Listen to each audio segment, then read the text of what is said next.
Hello, everyone. I'm Mark. I'm Rob. And welcome to Mark and Rob's Sports Showdown, the fastest growing sports talk show in the world. And guess what? We have a live show Mondays, Eastern Time, 7 to 8 p.m. You can call in or you can talk to us and make comments.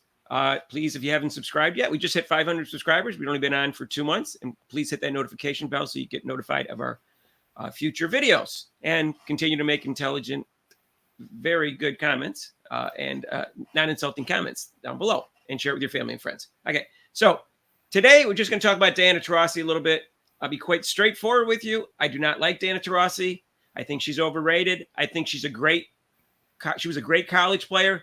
She was a great role player. She's a GOAT all time. I think she's probably in the top 5 in all, but she's not number 1 in any of them, even though her fans think so. But be that as may, she's not a likable person. She's a bully, and she's selfish, and she's petty. And she came out with an interview after Caitlin Clark was not on the team. And in it, she talked about her experience on the team. And this is what she said. And let this sink in. Think about why she might be saying this in the interview. Okay. I was the youngest on that team by far. Just amazing. Veterans took me under their wing and really showed me the ropes, Taurasi says of playing with all-time greats such as Lisa Leslie, Cheryl Swoops, Dawn Staley, and Tina Thompson. Notice Dawn Staley was in there in Athens. And she said, talk about the Mount Rushmore of basketball. I was right there watching their every move, the way they prepared, how seriously they took it. I had to learn the ropes too. That was in 2004. She was on the team. She wasn't one of the 12 best players right away in the WNBA. Okay, not by the time, right when they appointed her. Okay. There's no way she established that right away. There was only a few. She got appointed right before the season started, and they just put her on. Okay, so think about the fact that Caitlin Clark is not on that team, and she's not having this great experience, and the fact that Diana Taurasi knows because now that she's on the team with 6. Going to give 6 medals. She knows nobody's going to catch her, especially not Caitlin Clark. Right. And she knows that the only chance that Caitlin Clark would have to catch her, I don't think that's her goal. Caitlin Clark's goal is if she's on this team to have 6 again, to have 6 also. So she's sitting there happy knowing no one's catching me. I remember Catherine Hepburn say that to Jane Fonda. They did a movie together on Golden Pond, and she got her 4th win because of that. And she goes, "You're not going to catch me now." And then she did. Jane Fonda was 2, and she got 4. Okay, that's what's happening with this. That's what's happening with this. She just rubbed that in Caitlin Clark's face, saying, "You know what? You could have had a great experience on the Olympic team, but you're not going to get it because I'm on the team, and there's not room for you, and we're not putting you on because we're petty." That's what she's saying. Am I wrong, Rob? What do we say? Mean Girls too? Am I wrong in my analogy that was part of the motive behind her saying that? No, of course you're totally right on with that motive, Mark. That's totally what she's saying. She's giving a neener, and then she's saying, "See, I did it, but it's not going to happen to you." So there, which is typical of her personality. I agree with you. I'm not a fan of her, though. She was, she's done a lot of good things, and she was a good athlete and good player, but as far as personality-wise, not really a nice person. That's for sure. And Rob, so that's part of their argument too about we have to have veterans on the team. And I went over this before. They've got plenty of veterans. They don't need Diana Taurasi. They got plenty of people with experience. That what they need is people to get experience. And as we pointed out, so their whole team is between 26 and 42. Diana Taurasi just had her birthday yesterday. Okay, so that means next Olympics, everybody on the team will be past the prime years of an athlete, which is 25 to 29, according to Bill James, who did this analysis of athletes. Mm-hmm. Okay, so so everybody on the team that's in their prime will have 0 experience in the next Olympics. Let me repeat that. Everybody that's going to be on the team next time, going to be on the age of 30, that's going to be on the team, will have 0 experience that's in the prime. Right. Yeah. So it's so does that make sense? Again, you try. I thought the Olympics was a youth movement, not a senior citizen movement. It's you have to let players in to get the experience. Like she just explained. Okay, it's a great experience. They're not as good. I mean, they're not as great as the ones there, but just that experience of being around them can help get pointers and make their game better. I'm sure that helps her with her game. Robin, if they keep using that excuse about experience and stuff like that, in 2032, everybody will be 34 years and older on the Olympic team. And if they're talking about their goal is to win and to grow, they're not doing either one. No. Let me ask you this question. If they put 4 years from now, if the NBA puts a 43-year-old LeBron James on the 2028 Olympic team, I wonder if any of the bobbleheads over at ESPN will start objecting to that. What are the chances? What are the chances that they're going to object to that? I would say none of them, because they'll say, well, look at his career. His legacy. He's done so much. Yeah, look at his legacy, his career on. He's a great passer. He still can shoot. He can still bring something to the game. So yeah, that's a good decision to have him on the team as experience. I bet you $1 million that NBA will not do that. Now he's on the team this year, and he is still one of the top 12 players in the U.S. He's still one of the top 12 players in the league, and there's like five European non-Americans who are in the top 12. So, right. So he deserves to be on the team. Donna Taurasi deserved to be on the team 3 years ago because she made All-Pro in 2020. That's a year later. I get it. She deserved to be on the team, and she's a leader. I get all that stuff. But she doesn't deserve it now. No. And Caitlin Clark does, because they have the tradition with 4 women. Sylvia Knowles or something. She was on the team too, besides Candace Parker, Breanna Stewart, and Donna Taurasi. 2, by the way, happened to go to Connecticut. All right. So, and the head of the committee went to Connecticut and played for Connecticut. I see a little pattern here, don't you? Yeah. Looking, I said I don't want to look into the people in the committee and stuff. There were 4 black females, and 3 of them were lesbian, and the coach is lesbian. Someone else pointed that out. I didn't do the research on it because I didn't really want to know, but I am pointing that out. Donna Taurasi is a lesbian. Caitlin Clark is straight. I'm not saying that's a factor. I'm just asking questions. I'm just pointing out facts. And the majority of the team is, and I don't need research, and the majority of the team are. And I don't think it's necessarily a white straight thing, because you can obviously see that Kelsey Plum and Sabrina Ionescu are both white and straight. Breanna Stewart. But she's not straight. No, she's lesbian. But yeah, so I don't think it's all that. But there's something to this. There's a little community. Candace Wiggins has pointed this out about the little community they have, because it's definitely more than 50% lesbian in that league. She said 98%, but I don't think it's that high. I don't think so. No.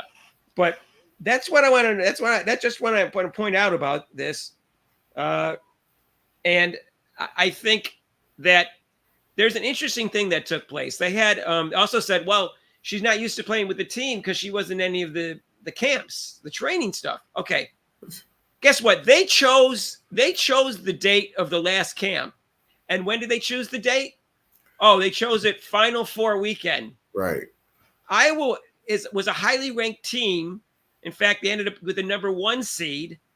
And the year before, they made it to the finals, and they had the chance of making the Final Four were really high. It wasn't a shoe-in. They had to beat some tough teams. They had to get by LSU to do it. But they knew there was a good possibility she may make the Final Four and miss the camp. And now they can say, I'm not saying there's a conspiracy there. I'm just pointing out facts again and asking questions. Did they really choose that weekend knowing there's a good chance she couldn't make it to the camp? No, Mark, you're putting out all like the one of the comments are, you're putting out all the good facts of what's going on. So the comment said I was too logical. Oh, well, Spock, you are right. You're right on. I'm sorry. You're exactly right on what you're saying. I mean, it's not a controversy. It's like, this is a fact. All the points you made are facts. Yeah, like I said, I can't read into I try to say this because I don't try to accuse racism or sexism or anything like that, because I can't get into people's minds, but I can just see certain things that indicate to me, yes, there's something going on here. There's more to it than that. And that's all I'm trying to say. And it's a shame that's what they're doing. And, if they have a better argument about this 12 best people if Donna Taurasi wasn't the team, which we've said before. And then there's also the point where, some people who even are Clark fans saying, well, unfortunately, they're falling into it. They're like, well, maybe she does need the rest because she played so many games in college, and this would be good for her to get a rest, and maybe she'll be better. No, this is a once in a lifetime opportunity. Next is 4 years later. Why not put her on the team now? She could have an ACL injury when she's 26. Right. It's not that easy. People think they're always going to. Dan Marino thought he was going to get to the Super Bowl again. He got the Super Bowl in the second year in the league. He never got to the Super Bowl again. All right. I'm sure because he had a great coach, but he didn't. It's not so easy. It's not guaranteed. There's no guarantees in life having to do with injuries and stuff like that. And so, they have an opportunity, and they're not going to do it unless Chelsea Gray can't make it. And I'm not wishing anything against her, but she's got 9 months. She hasn't played. She's got an injured /foot/ankle. And supposedly she's first alternate, but at the same time, they said they don't announce first alternates. So I don't know which one's true. That there's supposedly she's the first, and she's first alternate along with Brianna Jones is the second alternate, and she's a center, so she's irrelevant because if Chelsea Gray can't play, there's no way they can justify not putting her on the team and replacing a guard with a guard. There's no way they can justify it. They'll try, but so that's all we're saying is we'll see what happens. They may still stick her on the team. I doubt it, but they can.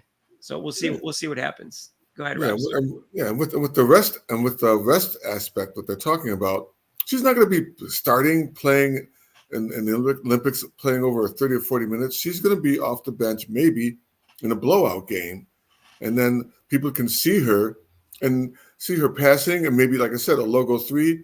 They'll come to see her play. People will watch the basketball games, even if it's a blowout, just to see Caitlin Clark. And unfortunately, the other players that are on the team are great players, but again, they're coming to see Caitlin Clark. And I made this comment earlier where I said, maybe if they played with her, they would appreciate her talent because she's the best passer in the league. And guess what? Most of them are scorers. None of them are pure point guards except for Chelsea Gray. And she's not even on the team right now because she's injured. She's on the team, but she's not on the team. And I said this before, that they would really maybe appreciate her, how the logo 3s open up the offense for everybody because they're from such a large distance. And also that her passing, and someone else made that comment too, maybe they would appreciate her and things would die down a little bit if they did. And that was a good comment by them. And we're going to repeat it again. Maybe they would they'd see how nice a person she is, how respectful she is, how she would probably be. She's so smart. She'd be asking them questions. Should I do this? Should I do that? And I go, oh, this woman just wants to learn. She is a good person. Why are we being so petty with her? And they'd see how hard she works. If she was on the team, some of this hate would die down. I agree. That's another reason to stick her on the team, because it'd be good for the league, not necessarily just for good. It would be good for the league. It would be good for all 143 players. It would be good for the growth. They'd all be more popular and make more money if they would accept Caitlin Clark into the league. Not necessarily like let her score or anything like that. No. Just from a competitive aspect. Like I said, she brings out the competitive aspect of the game. And every time they play any team that plays the Fever, they're double teaming her, triple teaming her. Why? Because she's going to be the best player on the team. She's the best player on the team, supposedly. So, she's bringing out the aspect of the other players to play harder. Yeah, I don't know. I would love to have her on my team if I was a person who was in the post or a person who likes to run it on the break. I'd be like drooling to have her on my team. Oh yeah. I don't know. They don't want her on the team. That's all I can say. So It might not happen. And that's sad. It's sad for everyone involved. And, the people that are haters and say, oh, one comment, this is on Facebook. One comment says, she doesn't want on the team because all the women on the team are way better than her. No, she's better than Diana Taurasi right now. So please stop it.